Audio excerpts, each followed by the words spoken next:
ለማንም ሰው የማትታዩ እንደሆናችሁና ሙሉ ቤተሰባችሁ የተለያየ ድብቅ ኃይል እንዳለው ብታውቁ ምንድን ነበር የምታደርጉት? የዛሬዋ ባለ ታሪካችን በድንገት ያገኘችውን ኃይል በመጠቀም ከቤተሰቦቿ ጋር የምታደርገውን ነገር አንድ በአንድ እንመለከታለን። ቪዲዮ እንደሚመቻችሁ አልጠራጠርም። ላይክ በማድረግ እንድትጀምሩ ተጠይቃችኋለሁ።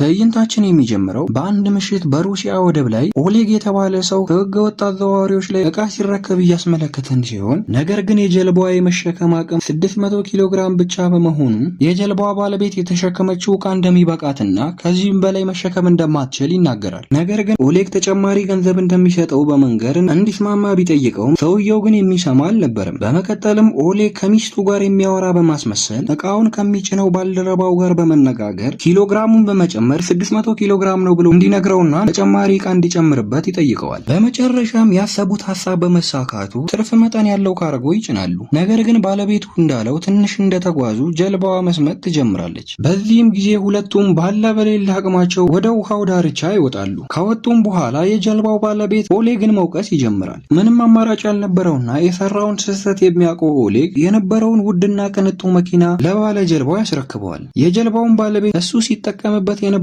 አሮጌ መኪና ጥሎለት የኦሌግን አዲሱን መኪና በመያዝ ከአካባቢው ይሄዳል። ኦሌግ በተጨማሪም ከህገወጥ አዘዋዋሪዎቹ የ1 ሚሊዮን ዶላር ብድር ነበረበት። በቀጣይም ቀን ኦሌግ ሴቬታ የተባለች ሚስቱ ጋር ይሄዳል። እሷም የባንክ ሰራተኛ ስትሆን ወደ እሷ ጋር የሚሄደው ባንኩን ብድር ለመጠየቅ ነበረ። ነገር ግን ሚስቱ ሴቬታ ቅድሚያ የነበረበትን ብድር እንዲከፍልና የነበረበትንም ብድር እንደከፈለ ተጨማሪ ብድር እንደሚሰጠው ትነግረዋለች። ምንም ባለቤቱ ብትሆን ከባንኩ አሰራር ውጪ መሆን እንደማትችልም ትገልጽለታለች። በመቀጠልም እሱ ያለበትን ጭንቀት በመረዳት ከመጠን በላይም ሲጨቀጭቃት የተሻለ ነው ብላ ያሰበችውን ሐሳብ ትነግረዋለች። ሐሳቡም ወደ ቤተሰቦቿ ቤት እንዲሄድና ቤቱን እንዲሸጡት ወይም የቤቱን ካርታ ሲዘው እንዲበደሩለት እንዲጠይቃቸው ትነግረዋለች። ነገር ግን ኦሌግ በዚህ ሐሳብ አልተስማማም ነበር። ይሁን እንጂ ምንም የተሻለ አማራጭ ባለማግኘቱ በመስማማት ወደ ቤተሰቦቿ ቤት ያመራል። በቤት ውስጥም ቦሪስ የሴቬታ አባት ሲሆን ለጆሮ የማይመከር ዘፈን በማስፈን የሚያሳልፍ ሰው ሲሆን በላሹ አንጀቴም በላሹ አንጀቴም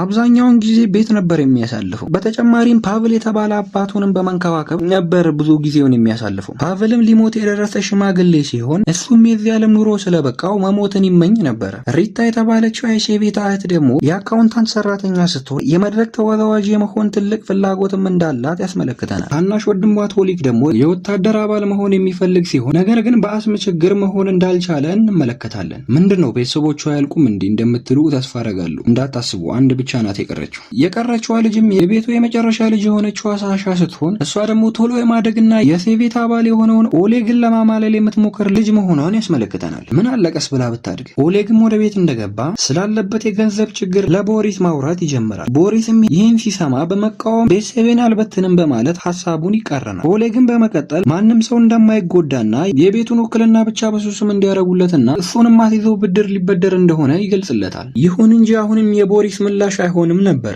በዚህም ጭቅጭቅ መሃል አንድ ኃይል ጣሪያውን በመስበር የፓቭል አናት ላይ አርፋል። ይህንንም የተመለከተው የቤተሰቡ አባል በመደናገጥ ቤቱን ጥሎ ይወጣል። ነገር ግን ወደ ውጪ ሲወጡ ከሰማይ እየወረዱ ያሉ ተወርዋሪ ድንጋዮችን ይመለከታል። ይህንንም በሚመለከቱ ጊዜ ማንም እነሱ ላይ ጥቃት እያደረሰ እንዳልሆነ በመገንዘብ ወደ ፓቭል በመመለስ ከወደቀበት ያነሱትና ወደ ማረፊያ ክፍል ያስገቡታል። በቀጣይም ኦሌግና ወንድማማቾቹ አንድ ላይ በመሆን የወደቀውን ተወርዋሪ ድንጋይ ለማውጣት ይቆፍራሉ። ነገር ግን በዚህ ፍላጋ የተሰላቹት ወንድምና እህት ኦሌግን ለብቻው ትተውት ለመተኛት ይወስናሉ። ኦሌግ ግን ተስፋ ባለመቁረጥ ሌሊቱን ሙሉ በመቆፈር ንጋት ላይ ይሳካለትና ድንጋዩን ያወጣዋል። ሊቆፍር ከነበረበትም ጉድጓድ እንደወጣ በድንጋዩ ተመቶ ወደ ካክሞ የነበረው ፓቭል ይጠራውና በሞት አፋፍ ላይ እንዳለ ይነግረዋል። ኦሌግም ይህንን በሚመለከት ሰዓት አምቡላንስ ለመጥራት ይሞክራል። ፓቭልም መሞት ስለሚፈልግ እንዳይደውልና የኖረው ዕድሜ ለሱ በቂ እንደሆነ በመንገር ያስቆመዋል። ሽማግሌውም ከመሞቱ በፊት ለቤተሰቦቹ መናገር የሚፈልገው ነገር እንዳለ ይነግረዋል። ለመናገርም የፈለገው ነገር ሁሉም ቤተሰቦቹ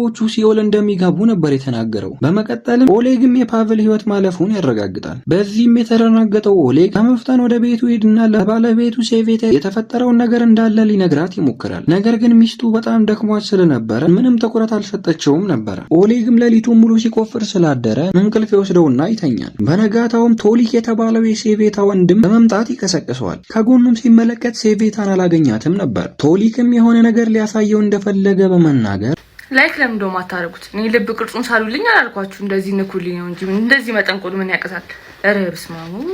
ቶሊክም የሆነ ነገር ሊያሳየው እንደፈለገ በመናገር ተያይዘው ወደ ታች ይወርዳሉ። ታችኛው ክፍልም እንደደረሱ ኦሌግ ቆፍሮ ያወጣውን ድንጋይ ታይቶ ወደማይታወቅ ፈሳሽ እንደተቀየረ ያብራራለታል። በተጨማሪም ሳሻ ከባድ ጥንካሬና ሪታ ደግሞ መብረር እንደቻለች ያስመለክተናል። በመቀጠልም ሴቬታ እነሱ ወዳሉበት ክፍል በምትመጣ ጊዜ ከግማሽ በላይ ሰውነቱ አይታይም ነበረ። በመቀጠልም ሞተ ተብሎ የነበረው ፓቭልም ከየት መጣ ሳይባል ከፊታቸው ይደቀናል። ሪታም የነበራትን ኃይል መቆጣጠር ባለመቻሏ ከላይ በነበረው ቀዳዳ በኩል በመሽለክ ከቤት ተወጣና መሬት ላይ ትዘረራለች። ፓቭልም እንደገና ራሱን ስቶ ይወድቃል። ሴቬታ ሙሉ ለሙሉ መታየት ትጀምራለች። ሪታንም ወደ ቤት ከመለሷት በኋላ በድንጋሜ ለመንሳፈፍ ስትሞክር እንዳትወርቅ በማሰብ ከአንድ ወንበር ጋር ያስሯታል። በመቀጠልም ተወርዋሪው ድንጋይ ለእያንዳንዳቸው የተለያየ ኃይል እንደሰጣቸው ይረዳሉ። ሴቬታን በመደናገጥ ለፖሊስ ልታመለክት ከቤቱ በፍጥነት ትወጣለች። ነገር ግን እሷ ከመውጣቷ ፓቭል በድጋሜ ይሞታል። ሪታም መንሳፈፏን ታቆማለች። በመጨረሻም ኃይላቸው የሚሰራው ሁሉም ሳይራራቁ በአንድ አካባቢ ሲሆኑ እንደሆነ ይረዳሉ። ወደ አንድ ዶክተርን በመሄድ ስለ ሁኔታው ይጠይቁታል። ዶክተሩም ከተመለከታቸው በኋላ ምንም አይነት ችግር በሰውነታቸው ላይ እንደሌለና ሙሉ ጤነኛ እንደሆኑ በመንገር ወደ ቤት እንዲሄዱ ይነግራቸዋል። ወደ ቤትም በመመለስ ማታ ላይ ኃይላቸውን በመጠቀም ምን ማድረግ እንዳለባቸው ሲመካከሩ ያስመለክተናል። ሪታ የመድረክ ተወዛዋዥ የመሆን ህልሟን ማሳካት እንደምትፈልግ ትናገራለች። ነገር ግን ፓቭል ኃይላችንን ስንጠቀም ሰው የሚመለከተን ከሆነ ሊያስቸግረን ይችላል በማለት ሐሳቧን ውድቅ ያደርገዋል። ኦሌግ ደግሞ ለቦሪስ ሙሉ ቤተሰቡ በቲቪ ሾው ላይ ቀርቦ ተከፋይ መሆን እንዳለባቸው ይናገራል። ነገር ግን ቦሪስ ቤተሰቦቹ በሚዲያ ላይ ወጥተው መለመኛ እንዲሆኑ ስለማይፈልግ ሐሳቡን ሳይቀበለው ይቀራል። ኦሌግም ወደ መኝታው በመመለስ ሴቬታን በባንኩ ስለሚገኘው ገንዘብ ይጠይቃታል። እሷም ያሰበው ነገር ገብቷት ስለነበረ በመናደር ሁለተኛ ስለ ባንኩ እንዳያወራ ታስጠነቅቀዋለች። በነጋታውም ፓቭል ራሱን ለማጥፋት ሲሞክር ያስመለክተናል። ይሁን እንጂ በአካባቢው ሙሉ ቤተሰቡ አብረውት እስከሆኑ ድረስ መሞት ስለማይችል በህይወት ነበረ። ቦሪስም የነበረውን ኃይል አያውቅም ነበረ። ነገር ግን በአንድ ቀን ሽንት ቤት ውስጥ ሳለ በከፍተኛ ኃይል ለማማጥ በሚሞክርበት ጊዜ ከሽንት ቤት ውስጥ ወደ ውጪ ይወረወራል። በመቀጠልም ሙሉ ቤተሰቡ ካሉበት ጭንቀት ለመውጣት ወደ አንድ ቦታ ለሽርሽር ይወጣሉ። በአንድ ሐይቅ ዳርቻም አሳ ለማጥመድ በሚሞክሩበት ጊዜ ቦሪስ ያለውን ኃይል ለመቆጣጠር ሲሞክር ያስመለክተናል። በመቀጠልም ኦሌግ በአይምሮ ውስጥ ስለሚመላለሰው ሐሳብ በመጨረሻም ለቤተሰቡ ይናገራል። የኦሌግም ሐሳብ አንድ ላይ በመሆንም ባንክን መዝረፍ እንዳለባቸው ነበር የሚያስበው። የዘረፋው ዕቅድም የሴቬታን አለመታየት ኃይል በመጠቀም ሙሉ ቤተሰቡ ባንኩ አካባቢ ሲቆምላት እሷ ወደ ባንክ ውስጥ ገብታ ያለውን ነገር አጣርታላቸው እንድትወጣና በቀጣይኛውም ቀን ለሚደረገው ዘረፋ በቀላሉ ለማከናወን እንዲረዳቸው የተለያዩ መረጃዎችን እንድታይላቸው ነበር የተናገረው። በሐሳቡም ሪታ፣ ቶሊክ እና ሳሻ ይስማማሉ። ነገር ግን ቦሪስ አሁንም የኦሌግን ሐሳብ ውድቅ ያደርገዋል። በተጨማሪም ኦሌግ ከፈለገ ቤተሰቡን ለቆ መውጣት እንደሚችልና እሱ ከቤተሰባቸው ቢወጣ ምንም ግድ እንደሌለው ይናገራል። ኦሌግም ይህንን ሲሰማ በመበሳጨት ወደ መኪናው ይገባል። ኦሌግም ከአካባቢው ሲሄድ ፓቭል እንደሚሞት ስለምታውቅ ሴቬታ ፓቭልን ይዘው ወደ ቤት እንዲሄዱና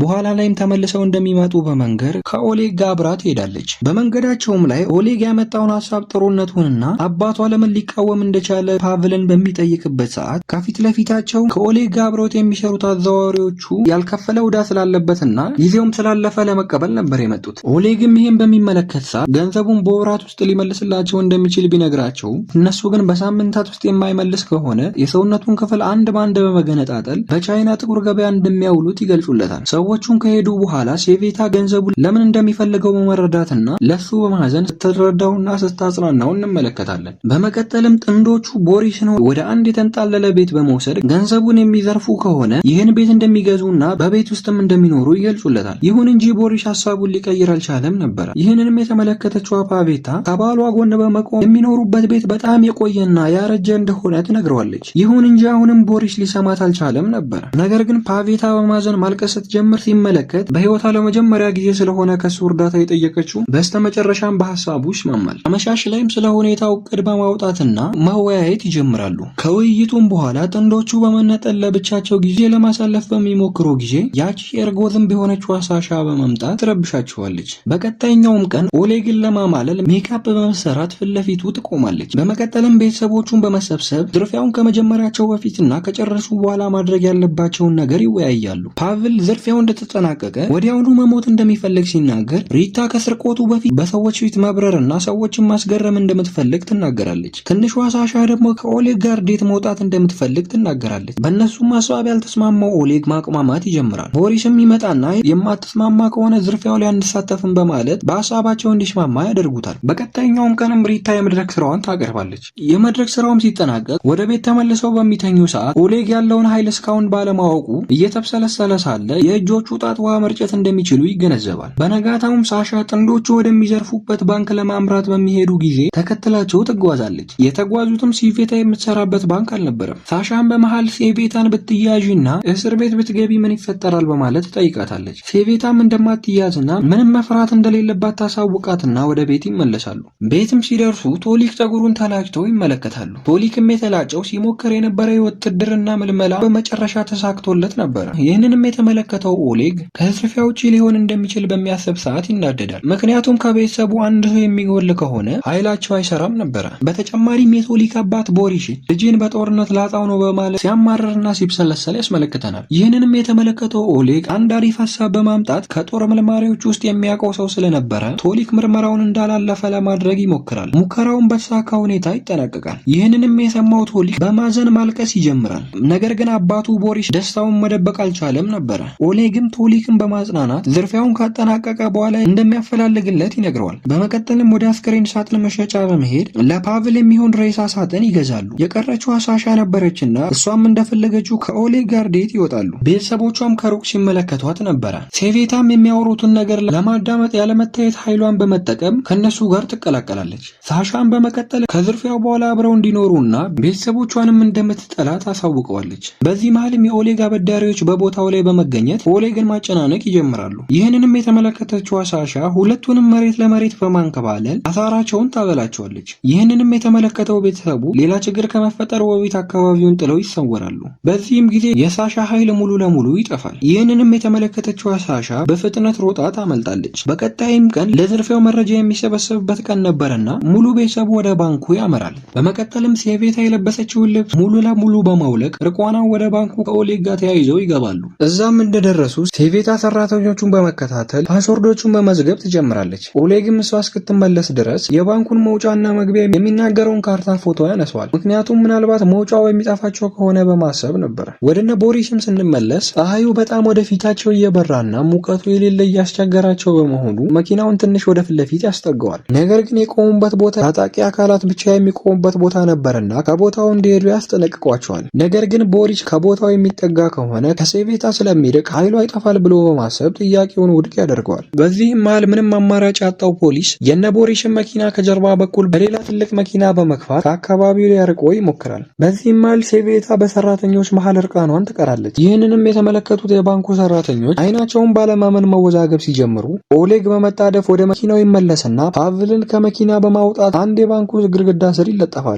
በዚህም መሃል ሴቬታ ድጋሚ ኃይሏ ይሰራና ትሰወራለች። ይህንንም ሲመለከቱ የነበሩ ሰዎች እየቃዡ እንደሆነ በማሰብ ችላ ይሉታል። በመቀጠልም የሚሰበስቡትን ኢንፎርሜሽን ከጨረሱ በኋላ አካባቢው ለመሄድ በሚሞክሩበት ሰዓት አንድ ፖሊስ እነሱን በመጠርጠር ያስቆማቸዋል። ቦሪስም ፖሊሶቹን ለማዘናጋት በማሰብ ከመኪና ውስጥ ይሰወርና የፖሊሶቹ መኪና ውስጥ ይገባል። ፖሊሶችም ቦሪስን መኪና ውስጥ ሲያዩት በቁጥጥር ስር ያውሉታል። ይህንንም የተመለከተው ኦሌግ የነበረችውን መኪና በዋስ በማስያዝ ቦሪስን ያስፈተዋል። በዚህም በጣም የተናደደው ኦሌግ መበሳጨትና ሁሉም ላይ መጮህ ይጀምራል። በነጋታውም ሪታ በድጋሚ የመድረክ ስራዋን እንድታቀርብ ትጋበዛለች። በቦታውም ላይም ትገኝና ትዕይንቱን በማቅረቢያ ጊዜ በመለማመድ ላይ ሳለች ወዳልሆነ አቅጣጫ በመንሳፈፍ ከአዳራሹ ትወጣለች። ይህንንም የተመለከተው ኦሌግ እሷን ለማዳን መከታተል ይጀምራል። ነገር ግን በመሃል አበዳሪዎቹ ያገኙትና ወደ አዳራሹ በመመለስ በህዝብ ፊት ለፊት እሱን መቀጥቀጥ ይጀምራሉ። ትንሽ ዱላዎች ካሳረፉበትም በኋላ ይለቁታል። ልክ ከአዳራሹም ሲወጣ ቤተሰቦቹን ያገኛቸዋል። ኦሌግን በመበሳጨት ስሜት ሙሉ ቤተሰቡን በመውቀስና ከዝርፊያው ራሱን ማግለሉን ያሳውቃቸዋል። በተጨማሪም ከሴቬታ ጋር መለያየቱን ተናግሮ ከአካባቢው ለመሄድ ይሞክራል። ይህንንም የተመለከተው ቦሪስ ኦሌግን በማስቆምና ወደ መኪናው በማስገባት የፈጠነ ወደ ባንኩ መንዳት ይጀምራሉ። በመቀጠልም ቦሪስ ለሙሉ ቤተሰቡ ማስክ እንዲለብሱ ያስገድዳቸዋል። በቦታውም ሲደርሱ ፓቭል በአካባቢው የነበሩትን ጠባቂዎች ጋዝ በመጠጣትና የተለያዩ ትዕይንቶችን በማሳየት ትኩረታቸውን መሳብ ሲጀምር፣ ሳሻ ደግሞ አንድ የቆመን መኪና በመክፋት ሁኔታዎችን በማመቻቸት ላይ ትገኛለች። በመቀጠል በመቀጠልም ሳሻ መስኮቱን በመገንጠል ሴቬታና ቦሪስ ወደ ውስጥ ይገባሉ። ሴቬታም በመጀመሪያው ትዕይንት ስትሰበስባቸው የነበረውን ፓስወርዶች በመጠቀም አላርሙን ያስወግዱትና በመስኮት በኩል ይጥሉታል። በመጨረሻ የሚሳካላቸውና ገንዘቡን ወደ መኪናው ላይ በመሰብሰብ ላይ ሳሉ ፖሊሶች ከየት መጡ ሳይባሉ ቦታው ላይ ይደርሳሉ። በዚህም ጊዜ ቶሊክ ውሻዎቹን በመጠቀም ፖሊሶቹን ያዘናጋቸውና ሙሉ ቤተሰቡ ሙሉ ገንዘቡን ይዘው ያመልጣሉ። በሚያመልጡበትም ጊዜ ሩቅ መንገድ ከመጓዛቸው የተነሳ መንገድ ላይ ነበር የነጋባቸው።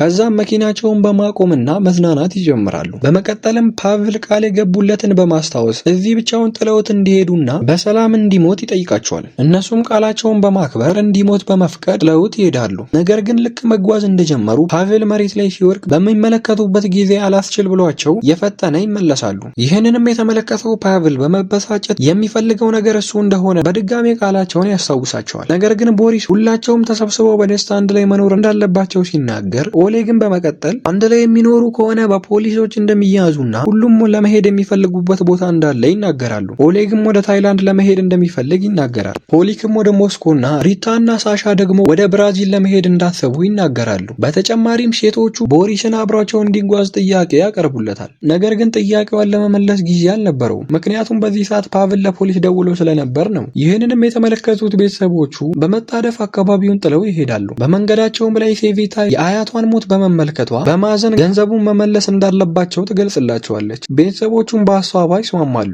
ነገር ግን ኦሌግ ሊስማማ አልቻለም ነበረ። በዚህም ወቅት ሴቬታ ከሱ ጋር መሆን እንደማትፈልግና ልታየውም እንደማትፈልግ በመናገር ከመኪና ውስጥ አባርረዋለች። ኦሌግም ገንዘቡን በመያዝ ለአበዳሪዎቹ ያለበትን ዕዳ በመክፈል የቀረውን ደግሞ በልብስ ውስጥ በመደበቅ ወደ አየር መንገድ ያቀናል። እዚያም እንደደረሰ በቴሌቪዥን ሙሉ ቤተሰቦቹ ፓቭልን ለመታደግ ወደ ቦታው ሲሄዱ እንደተያዙ ያስተውላል። እሱም ምንም እንዳልመሰለው ለመሆን ቢጥርም ግን አልተሳካለትም ነበር። በረራውንም በመተው ፈጠነ ወደ ከተማው በመመለስ ወደ አስክሬን ክፍል ይሄድና የፓቭልን አስክሬን ለመውሰድ ይሞክራል። ነገር ግን ፓቭል ሲሞት ተጠርጣሪ ነበርና አስክሬኑን ለማግኘት በጣም ከባድ ስለነበረ የአስክሬኑ ተቆጣጣሪ ኦሌግን 1 ሚሊዮን ብር ይጠይቀዋል። ኦሌግም ለማስቀነስ ቢደራደርም ሰውየው ግን የሚሰማ አልነበረም። በመጨረሻም ያለውን ገንዘብ ሙሉ በሙሉ ይሰጠውና ይስማማሉ። ወዲያውኑም ኦሌግ ፓቭልን በመያዝ ቤተሰቦቹ ወደ ነበሩበት ፍርድ ቤት ያመራል። ልክ እዛም እንደደረሰ ሙሉ ቤተሰቦቹ አንድ ላይ ስለተሰበሰቡ የቤተሰቦቹ ኃይል ይመለስና ሁሉም ባለው ኃይል በመተጋገዝ ቦታውን እንዳልነበር ያደርጉትና ከታሰሩበት ቦታ በመውጣት አንድ ላይ ይሰበሰባሉ። ከውጭ በኩልም የታጠቁ የፖሊስ አካላት እነሱን በመጠበቅ ላይ ነበሩ።